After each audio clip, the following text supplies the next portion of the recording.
22મી જાન્યુઆરી 2024 એ આપણા ભારત માટે બહુ જ ઐતિહાસિક દિવસ બની રહેવાનો છે, કારણ કે એ દિવસે અયોધ્યાના રામ મંદિરનું ઉદ્ઘાટન થવાનું છે અને આ દિવસે રામ મંદિરમાં રામલલ્લાની પ્રાણ પ્રતિષ્ઠા કરવામાં આવશે.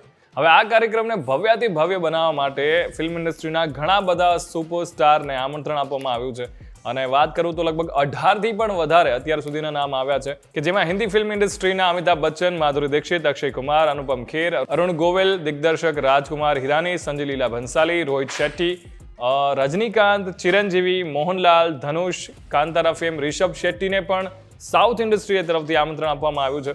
અને જે કાર્ડ મોકલવામાં આવ્યું છે ને એ બહુ જ અદ્ભુત છે, કારણ કે એમાં જે મુજબ ઇન્વિટેશનમાં લખવામાં આવ્યું છે, રામ મંદિર તરફથી તમને જે આ પ્રાણ પ્રતિષ્ઠા સમારોહમાં હાજર આપવા માટે એક ઇન્વિટેશન આપવામાં આવ્યું છે, એમાં એક પત્ર છે અને જેમાં બહુ જ સુંદર રીતે લખ્યું છે.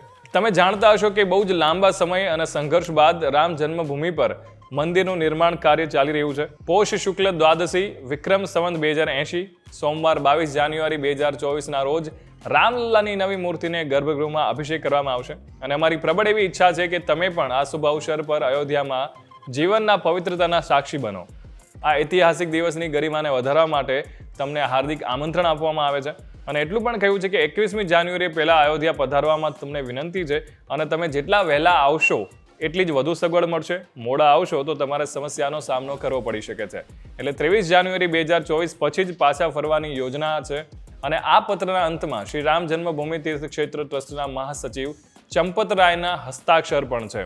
એટલે આ દિવસ એટલો ભવ્યાતિ ભવ્ય બનવાનો છે, વી ઓલ નો ધેટ, અને એટલા માટેની જ આ બધી તૈયારીઓ છે. હજી ઘણા બધા નામ પણ આમાં ઉમેરાઈ શકે છે.